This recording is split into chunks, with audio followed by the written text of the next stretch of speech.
Hello students, I welcome you all on my YouTube channel Mind Blowing Accounting.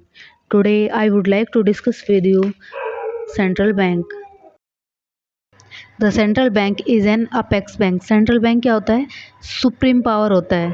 बैंकों में सबसे supreme कौन है? Central bank. It controls the entire banking system of a country. Central bank किसी भी country के सारे banking system को कंट्रोल करता है. ये एक तरह का रेगुलेटरी अथॉरिटी है जो सभी बैंक के ऊपर निगरानी रखता है कि सभी बैंक वर्क अच्छे से कर रहे हैं या नहीं कर रहे हैं. The central bank is known as RBI in India. India के अंदर सेंट्रल बैंक कौन है? आरबीआई. आरबीआई की फुल फॉर्म क्या होती है? Reserve bank of India. और यूके में सेंट्रल बैंक कौन है? Bank of England. Every central bank has one function. It operates to control economy supply of money and credit.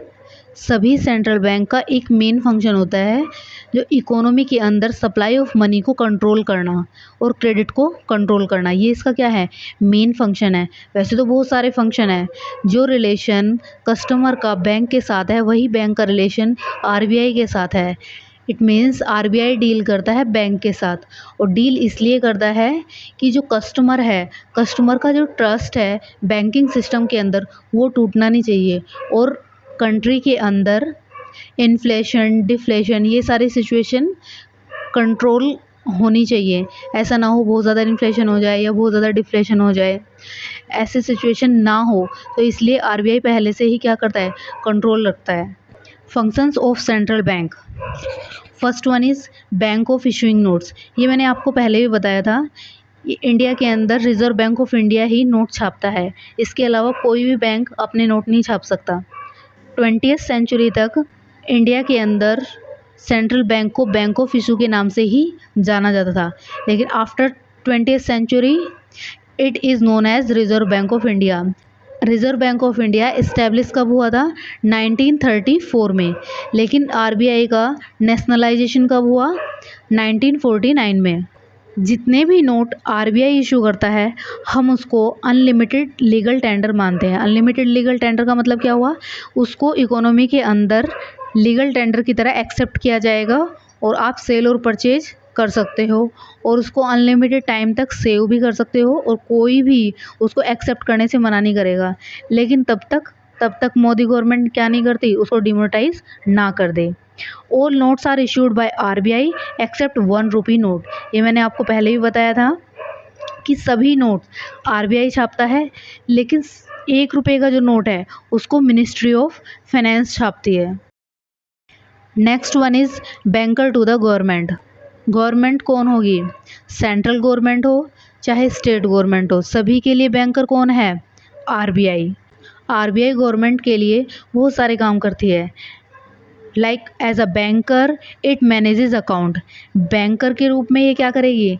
Government के accounts को मैनेज करती है. एज एन एजेंट ये government की सिक्योरिटीज़ को बाय और सेल करती है. As an financial adviser it frames policies. Financial adviser की तरह ये पॉलिसीज़ को फ्रेम करती है. जितने भी सेंट्रल गवर्नमेंट है या फिर स्टेट गवर्नमेंट है इन सब का अकाउंट्स होता है आरबीआई के पास. अगर इनको ज़रूरत पड़ती है, जैसे कहीं पे बाढ़ आ गई, कहीं पे भूकंप आ गया, तो इनको बहुत ज़्यादा पैसे की ज़रूरत पड़ती है. हो सकता है उस टाइम पे इनके पास इतना पैसा ना हो, तो ये किसके पास जाएंगे?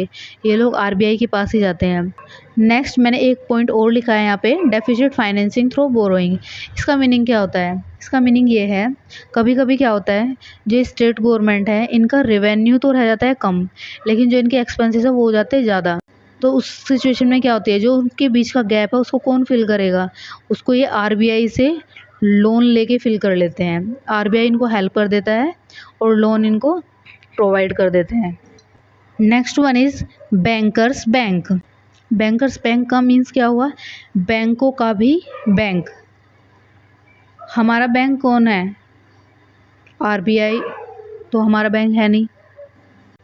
हमारे अकाउंट कौन से बैंक में होते हैं? सिंडिकेट बैंक में, एचडीएफसी बैंक में, इस तरह से. लेकिन इनके अकाउंट्स कहाँ पे होते हैं? या फिर इनका बैंक कौन होता है? इनका बैंक होता है RBI, reserve bank of India. Customer किसके पास जाता है अकाउंट ओपन करने के लिए या फिर सेविंग्स को सेफ रखने के लिए? बैंक में. और अगर उनको लोन चाहिए तभी भी वो कहाँ जाता है, बैंक के पास जाता है। लेकिन बैंक किसके पास जाता है, बैंक के पास भी तो एक्स्ट्रा फंड होता है, बैंक को भी तो लोन की ज़रूरत होती है। वो कहाँ पे जाएगा, वो जाता है आरबीआई के पास। आरबीआई क्या करता है, जो बैंक्स के एक्स्ट्रा फंड होते हैं उनको डिपॉजिट की तरह एक्सेप्ट करता है, और अगर शॉर्टेज ऑफ फंड है बैंक के पास तो उसको लोन भी ऑफर करता है। It also provide clearing house facility, cheque clearing facility provided eight one centre. ये क्लियरिंग हाउस फैसिलिटी भी प्रोवाइड करता है, जैसे एक बैंक को पैसे चाहिए दूसरे बैंक से, और दूसरे वाले को भी पैसे वाले से चाहिए, लेकिन पहले वाले को चाहिए सपोज दैट 1 लाख, लेकिन दूसरे वाले को कितने चाहिए 2 लाख, तो वो उनके अकाउंट से सेटलमेंट हो जाता है। क्लियरिंग हाउस फैसिलिटी का मतलब होता है जो चेक्स है उनका सेटलमेंट एक ही सेंटर पे हो जाना। नेक्स्ट है supervisory role. Bank supervisory role भी प्ले करता है, जैसे सीआरआर और एसएलआर। मैं इसको नेक्स्ट वीडियो में ज़्यादा डिस्कस करूँगी, लेकिन यहाँ पे भी थोड़ा थोड़ा बता रही हूँ। सीआरआर की फुल फॉर्म होती है कैश रिजर्व रेशो, और एसएलआर होता है स्टैट्यूटरी लिक्विडिटी रेशो। सीआरआर में क्या होता है, बैंक एक स्पेसिफिक परसेंटेज, इतना स्पेसिफिक परसेंटेज तुम्हें आरबीआई के पास रखना ही पड़ेगा। और एसएलआर के अंदर भी ऐसा ही है कि एक स्पेसिफिक परसेंटेज तुम्हें आरबीआई के पास नहीं, तुम्हें खुद के पास रखना पड़ेगा, लेकिन in the form of gold और securities. Lender of the last resort. Lender of the last resort का मीनिंग क्या होता है, कभी कभी ऐसा होता है ना कि आप सिचुएशन में फंस जाते हो, कोई भी काम नहीं आता, लेकिन लास्ट में कोई तुम्हारा फास्ट फ्रेंड या फिर तुम्हारा कोई क्लोज सिबलिंग काम आता है। इसी तरीके से कभी कभी बैंक्स के साथ भी ऐसा होता है कि उनको पैसे की बहुत ज़रूरत होती है, लेकिन उनकी हेल्प कोई नहीं करता, तो उस टाइम पे हेल्प उनकी कौन करता है, RBI. Customer start withdrawing their deposit. Customer क्या कर रहे हैं, कभी कभी कोई र्यूमर आ गया या फिर हो जाता है कि कस्टमर आके विड्रॉ करना स्टार्ट कर देते हैं। बैंक तो एक एस्टिमेट लगा के बैठा होता है कि इतना पैसा कस्टमर लेने के लिए आएंगे, लेकिन अगर उस एस्टिमेट से बहुत ज़्यादा ऊपर लोग पैसे अपने मांगने आ जाते हैं, और बैंक तो क्या करता है, एक तरफ से पैसा लेता है और दूसरी तरफ लोन प्रोवाइड करता है। बैंक लोन प्रोवाइड करके बैठा हुआ है, उसके पास पैसे हैं ही नहीं। What bank can not afford, जो बैंक पे नहीं कर सकता, इमरजेंसी वाली सिचुएशन आ गई, lender of last resort to cope up with crisis of confidence.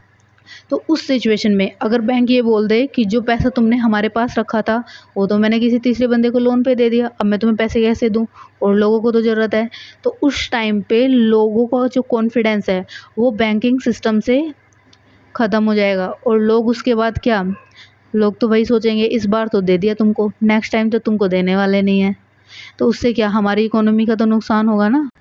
इसलिए आरबीआई ऐसी सिचुएशन में बैंक्स को लोन प्रोवाइड कर देता है और लोगों का ट्रस्ट टूटने नहीं देता।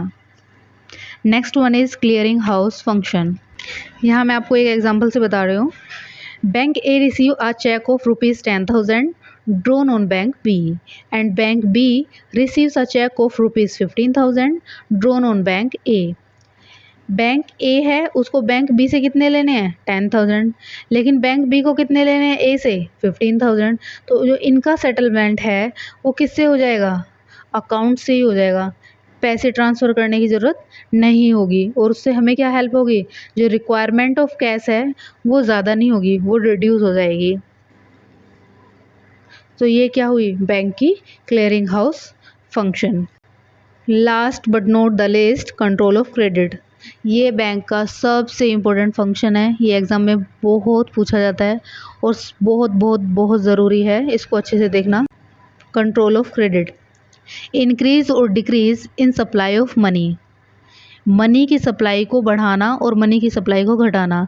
किस सिचुएशन में, इसकी दो सिचुएशन हो सकती हैं, ड्यूरिंग इन्फ्लेशन और ड्यूरिंग डिफ्लेशन। इन्फ्लेशन का मीनिंग क्या होता है, जब इकोनॉमी में बहुत ज़्यादा पैसा हो जाता है, सारी चीज़ें महंगी महंगी होती चली जाती हैं, और तब क्या उस सिचुएशन में क्या होगा, इसका मतलब लोगों के पास बहुत पैसा है, सब पैसे वाले हैं, किसी के पास कोई कमी नहीं है। तो आपको क्या लगेगा, ये तो अच्छी बात है, सब पैसे वाले हैं, फिर क्या दिक्कत है। दिक्कत ये है अगर कोई भी चीज़ हद से ज़्यादा हो जाती है तो उसकी वैल्यू नहीं होती, ये आपने डिमांड में भी पढ़ा होगा। सपोज दैट क्वांटिटी तो लिमिटेड है ना, रिसोर्सेज तो लिमिटेड है। अगर आपके पास कोई एक प्रोडक्ट है, उसको एक बंदा लेने आया और बोला मुझे दे दो इसको। फिर दूसरे वाला आया, बोला मैं इससे ज़्यादा पेमेंट करूँगा, मेरे को दे दो। फिर तीसरे वाला आया, मैं इन दोनों से ज़्यादा पेमेंट करूँगा, मुझे दे दो। फिर क्या होगी, मारामारी हो जाएगी। और इसके अपोजिट हम देखें डिफ्लेशन। डिफ्लेशन में क्या होगा, सारी चीज़ें मंदी हो जाएगी, लोगों के पास पैसा ही नहीं है। पैसा नहीं होगा तो वो कुछ भी डिमांड करेंगे नहीं, क्योंकि उनकी कैपेसिटी तो है नहीं पे करने की। अगर वो कुछ डिमांड नहीं करेंगे तो प्रोड्यूसर बनाना बंद कर देंगे। प्रोड्यूसर बनाना बंद कर देंगे, लोगों की जॉब छूट जाएंगी, बेरोज़गारी हो जाएगी, लोगों के पास पैसा नहीं होगा, खाने को नहीं होगा। तो ये सिचुएशन भी क्या हेल्दी तो है नहीं हमारी इकोनॉमी के लिए। तो इन दोनों ही सिचुएशन को कंट्रोल करने के लिए आरबीआई क्या करता है, अगर इन्फ्लेशन है तो सप्लाई ऑफ मनी को रोक देता है, और अगर डिफ्लेशन है तो सप्लाई ऑफ मनी को बूस्ट करता है, बढ़ाता है। और करेगा कैसे, सपोज दैट इन्फ्लेशन है तो उस केस में वो बॉन्ड इशू कर देता है, और तुम्हारे पास क्या आ जाएगा, अ पीस ऑफ पेपर, और तुम खुश हो जाओगे। और पैसे किसको दे के बैठ जाओगे, आरबीआई को, वही तो वो चाहता है। और दूसरी सिचुएशन में क्या होगा, तुमसे बॉन्ड वापस ले लेगा और तुमको पैसे दे देगा। दोनों सिचुएशन क्या हो जाएंगे, बैलेंस हो जाएंगी। इंटरेस्ट रेट भी से भी कर सकते हैं। इन्फ्लेशन के टाइम पे क्या करेंगे, इंटरेस्ट रेट बढ़ा देंगे। अगर तुम्हें सेविंग्स पे इंटरेस्ट रेट ज़्यादा मिलने लगे तो तुम अपना फंड्स कहाँ पार्क करोगे, बैंक में जाके करोगे।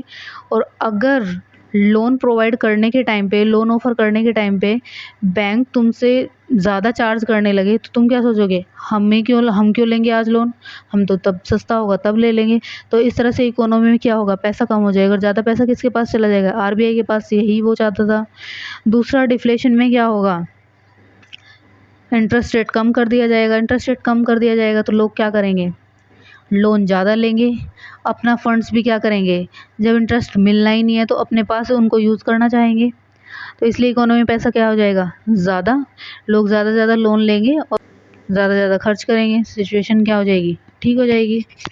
So it was all about reserve bank of India. आपको मेरा वीडियो कैसा लगा आप मुझे कमेंट सेक्शन में बता सकते हैं। ऐसी और वीडियोज़ को देखने के लिए मेरे चैनल को लाइक शेयर सब्सक्राइब करें। Thank you.